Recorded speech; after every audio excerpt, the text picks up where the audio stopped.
Welcome back to the Premier League show. Leicester goalkeeper Asmir Begovic alongside me. Look, it was another dramatic European night at Anfield last night. Flying start for Liverpool, but Atletico fought back into it, didn't they? Captain Virgil van Dijk, 92nd minute winner. 5 wins from 5. They love a late win, don't they? Will Arne Slot have any concerns about that?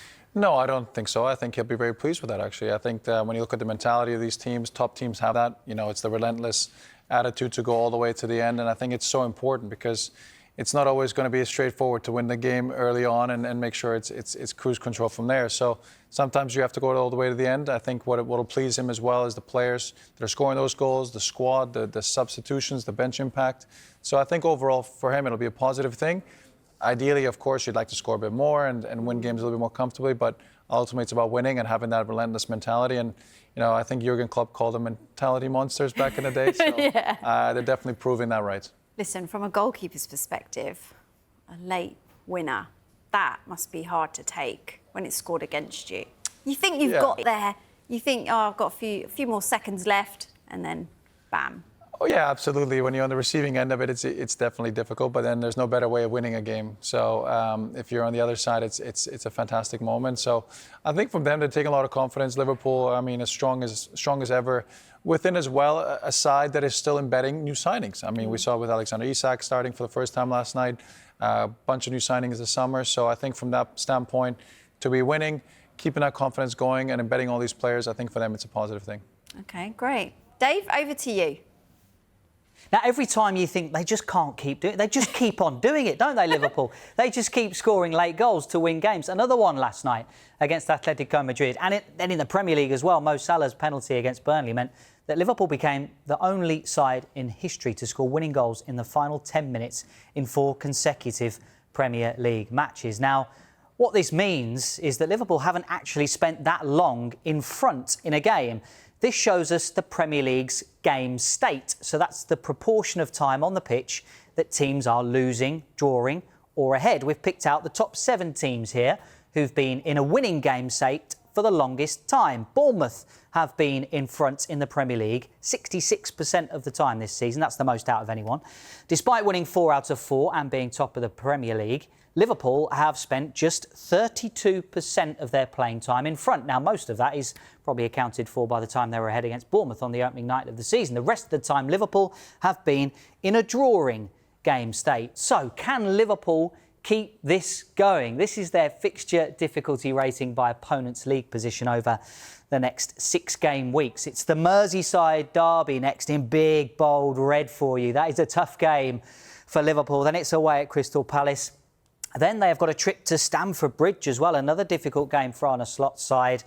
Visualised in green there, what is kind of decided as an easier game now, Manchester United at home. Can Liverpool keep this going? And Dave loves a stat. I was going to call you Statman Dave, but that title's taken. OK, let's get on to Alexander Isak.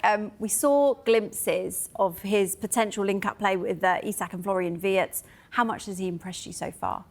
Yeah, I think he's shown glimpses, obviously. We all know that the type of player he is and how good of a player he is. It's going to add a great new dimension for Liverpool. And, you know, the strength and depth now to have Ekitike coming off the bench, still being at such a young age, is for them a fantastic luxury. So, really good signs. Again, I think you can see the link-up play. Isak, Wirtz is getting more comfortable every single game as well. He's incredibly young.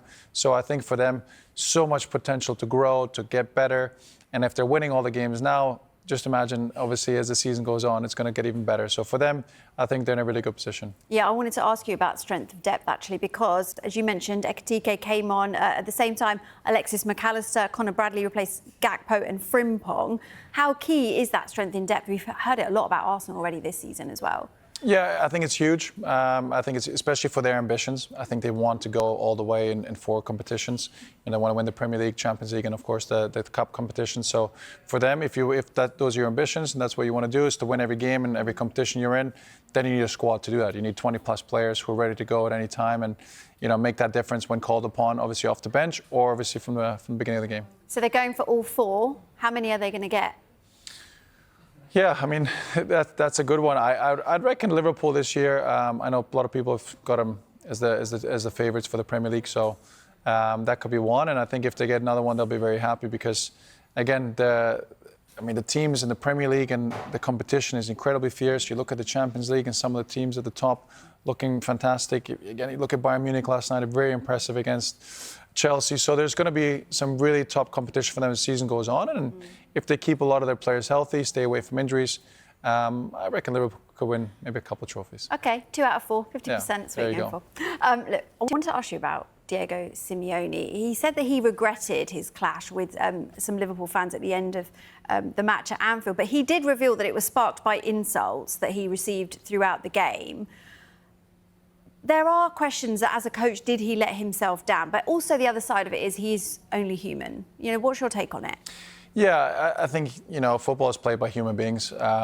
These are incredibly emotional games. It's a big Champions League night at Anfield, and his team came back from 2 goals down, really showed a lot of character. I mean, he's a very passionate coach himself, was a passionate player. We all know Diego Simeone and his history and, how much he's given to the game. So, you're really emotionally invested in these games.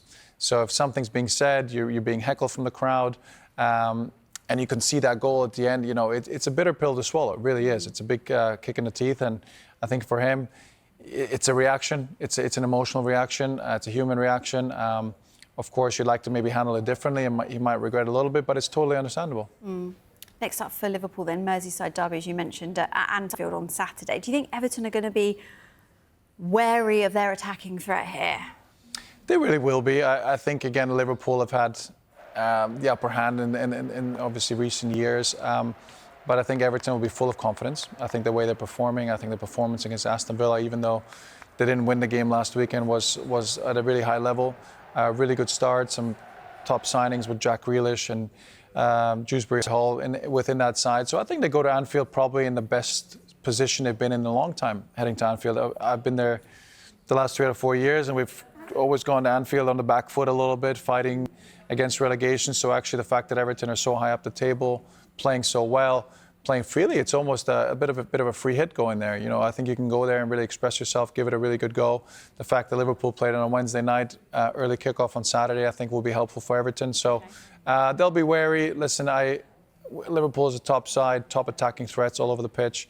But I think Everton are well up for the challenge. You thinking a Liverpool win here, or what are you saying? I'm going to go for a draw. Oh, come on. Come on, Bella. I can't do that. I've given him two trophies just now. I can't give him a win in the Merseyside derby as well. I'll let you off. So for now. Up the toffees.